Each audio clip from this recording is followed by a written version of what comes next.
저도 이 개혁이 필요하다고 생각은 늘 해오고 있었는데요. 개혁이라는 이름으로 방법만 달라지지 계속 그 방향으로 갈 거는 같고. 우리는 닥터 신원입니다.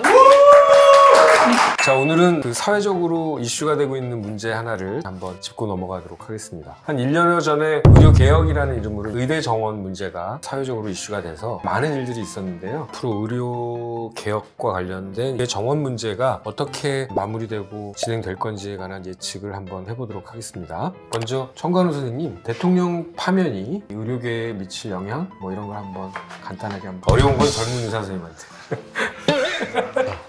뉴스를 좀 보다 보니까 대통령이 공약으로 내걸었었던 그런 정책들이 대통령이 없음에도 불구하고 계속해서 진행해 나가려고 하는 의지를 좀 보이고 있더라고요. 그래서 대통령 파면이 엄청난 영향을 끼칠 것 같다고 저는 생각을 하지는 않고요. 정 원장님은 어떤 생각을 갖고 있죠? 저도 이 개혁이 필요하다고 생각은 늘 해오고 있었는데요. 근데 방향성이 매우 잘못되었다라고 생각을 하고 있고 정치적으로 많이 이용이 되었다라고 결과론적으로 볼 수 있었던 것 같습니다. 해당 분야 전문가들이나 의료진들 배제된 채 만들어진 정책들이 대부분이었고 그렇기 때문에 당연히 그 정책 자체가 다시 원점에서 재논의되는 게 맞지 않나 이런 생각을 많이 갖고 있습니다. 오욱 선생님은 대통령 파면 후에 조기 대선 뭐 이런 거 하게 되는데 정권이 혹시라도 바뀌게 되면 의료 정책과 관련된 문제가 많이 방향이 바뀔 것 같다는 생각을 하고 계신가요? 아니요.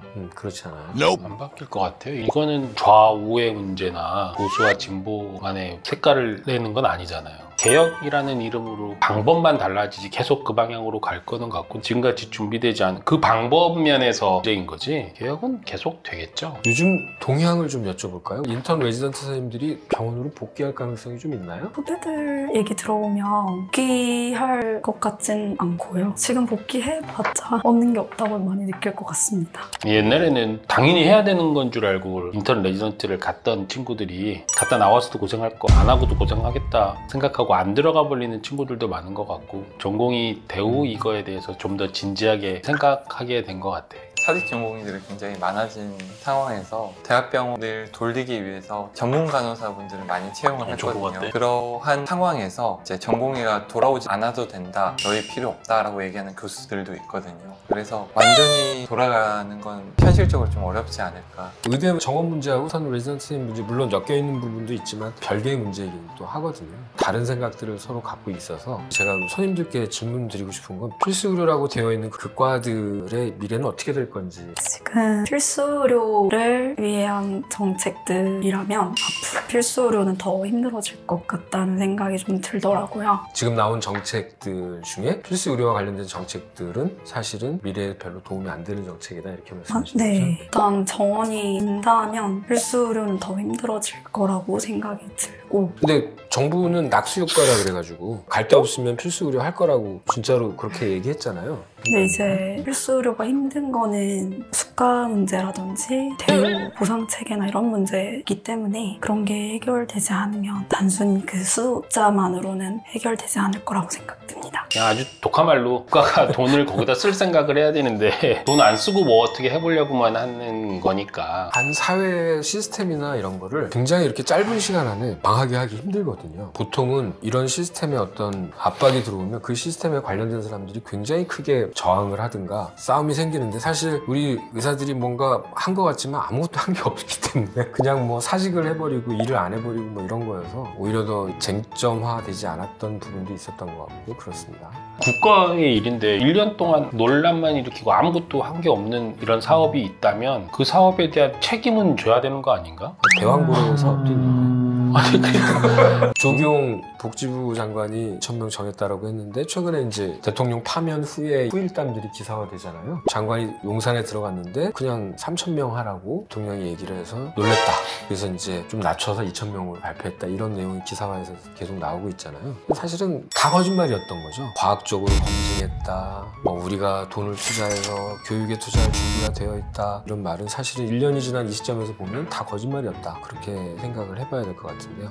인턴 선생님들, 전공의 선생님들 한 12,000명 되나요? 그 많은 인력들이 다 빠져나가는데 지금은 어떻습니까? 시청하신 분들께 다시 질문 하나 더 드리고 싶은 거는 그 인턴 레지던트 선생님이 다 빠지고 난 다음에 악화됐나요? 좋아졌나요? 정부 발표에 의하면 좋아졌다고 하고 있거든요. 그렇다면은 둘 중에 하나죠. 의료 소비자가 정말 3차 병원에 가야 될 거 안 가야 될 거를 말씀하셨던 것처럼 구분하는 시점이 된 것도 있고, 두 번째는 의사가 필요 없어. 더 필요하지 않은 상태라는 거예요. 다 보여줬잖아요, 1년 동안. 그렇다면은 혹시 의사들 인원이 더 필요하다는 것이 팩트가 아닐 가능성이 많다는 거에 대해서 한번 고민해 보실 필요가 있다. 저는 그렇게 질문을 다시 거꾸로 드리고 싶어요.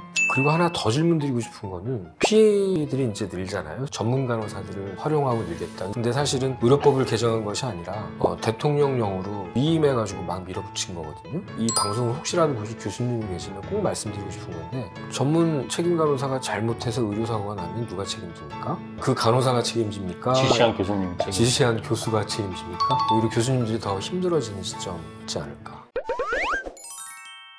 의료뿐만 아니라 사회 전반적인 혼란을 지금 겪고 있는 시점에 저희 대한민국이 있습니다.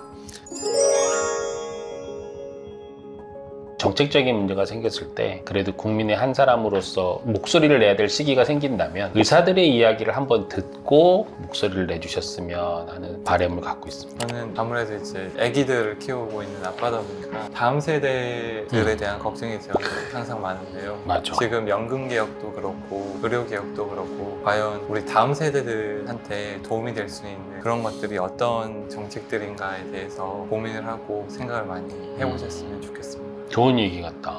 정 원장님 한 말씀 하세요. 요즘 많이 사회가 좀 혼란스러운데 이럴 때일수록 이제 감기 조심하시면서 컨티니네스.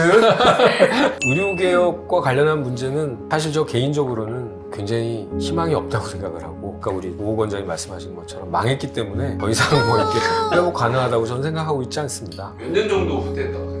저는 영원히 다시 옛날로 못 돌아갈 거라고 생각해요. 여기서 말하는 옛날은 2년 전으로 못 돌아갈 거예요. 우리 국민 여러분들도 그렇고 우리들도 다 그냥 담담히 받아들이고 그러려니 하셔야 될 것 같다는 생각을 하고, 개인 건강을 잘 지키기 위한 스스로에게 하는 생활 습관의 변화, 이런 것들이 꼭 필요하다는 생각을 하고 있습니다. 오늘은 어려웠던 의료 개혁과 관련해서 대통령 파면 사태까지 있었던 의료 정책과 관련된 말씀을 드려봤습니다. 감사합니다.